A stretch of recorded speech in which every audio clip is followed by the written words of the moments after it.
Most people come to Bon Echo Provincial Park for the beaches, the campsites, the hiking trails, and of course, the breathtaking view of Mazinaw Rock. It's easy to see why. This is one of Ontario's most beautiful provincial parks. But if that's all you see, you're only seeing a small part of the story. Because this landscape has been telling stories for more than 1 billion years.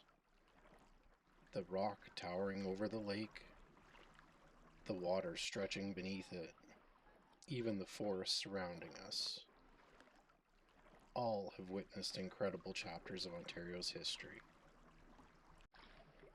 Long before there were campsites or comfort stations, this was a place of deep spiritual importance for Indigenous peoples. Later, it echoed with the sounds of axes and logging camps. Eventually, it became home to one of Canada's most remarkable wilderness resorts before becoming the provincial park we know today. Today, we're slowing down, not just to enjoy Bon Echo, but to understand it.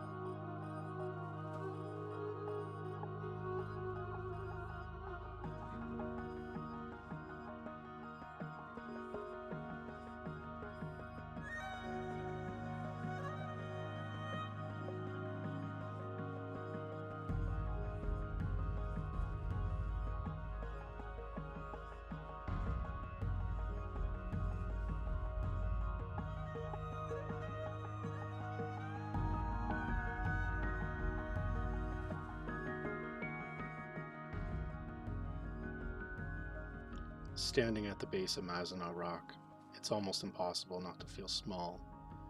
The cliff rises nearly 100 meters, about the height of a 30-story building, and stretches for almost 1.5 kilometers along the eastern shore of Mazinaw Lake. But what makes it truly incredible isn't just its size, it's its age. The rock you're looking at formed more than 1 billion years ago as part of the Canadian Shield, one of the oldest exposed pieces of the Earth's crust. At that time, there were no mammals, no dinosaurs, not even plants growing on land. Over unimaginable spans of time, mountains rose and wore away. Continents shifted. Pressure and heat transformed ancient rock into the granite that surrounds us today. Then, much later, during the last ice age, enormous glaciers covered this entire landscape. Imagine ice more than 1 kilometer thick, slowly moving across Ontario. As those glaciers advanced and retreated, they carved valleys, polished the exposed rock, and left behind thousands of lakes, including Mazinaw Lake. Today, that lake reaches a depth of approximately 145 meters, making it one of Ontario's deepest lakes. The combination of deep, cold water and towering granite cliffs creates the dramatic scenery that draws visitors here from across the province. When you're looking across Mazinaw Lake, you're not just admiring the beautiful scenery, you're looking at over 1 billion years of Earth's history.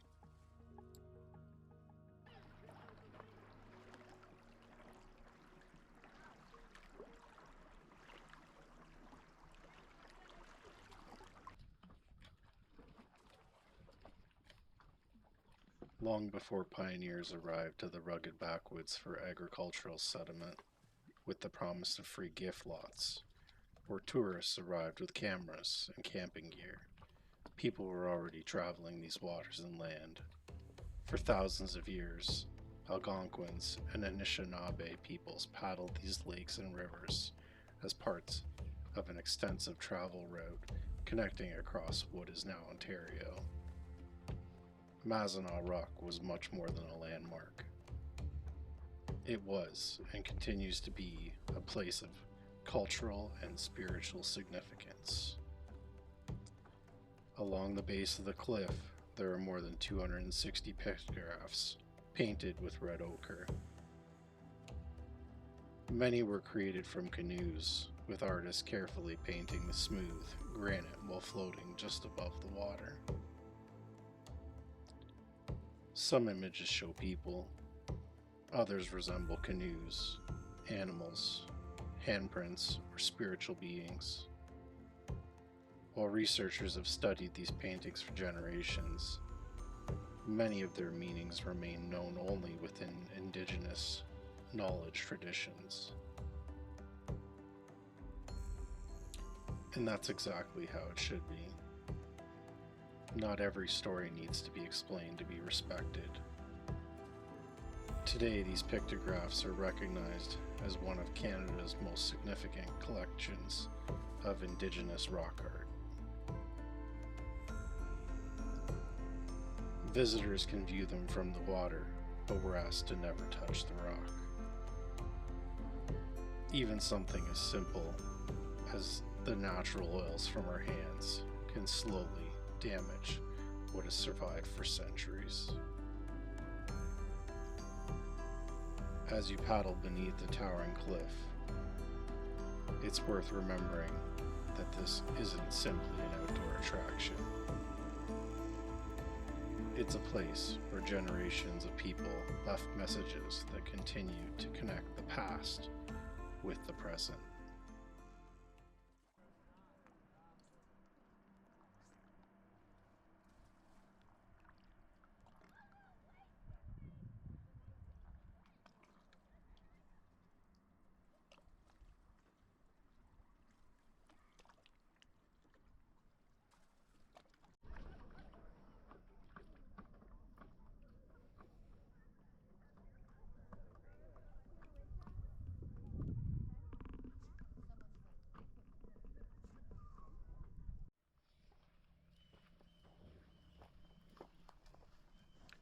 Eventually, another chapter began.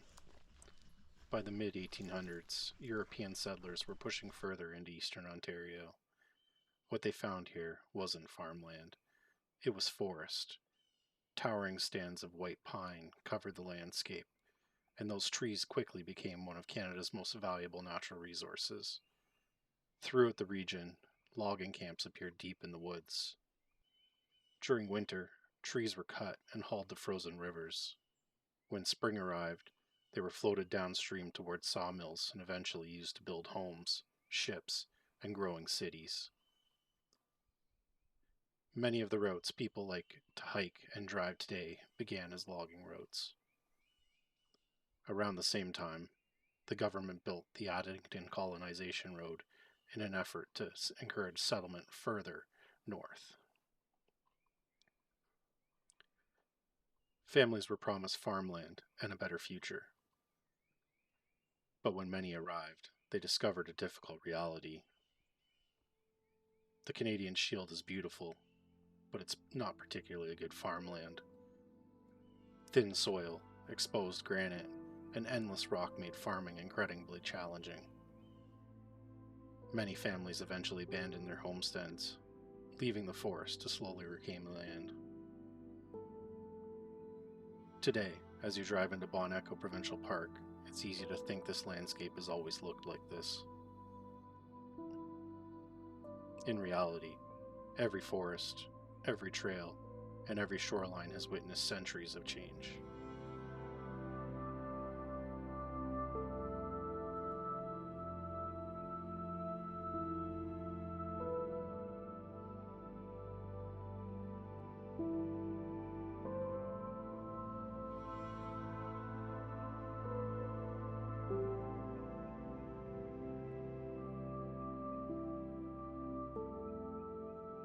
Bon Echo isn't just somewhere to spend a weekend camping.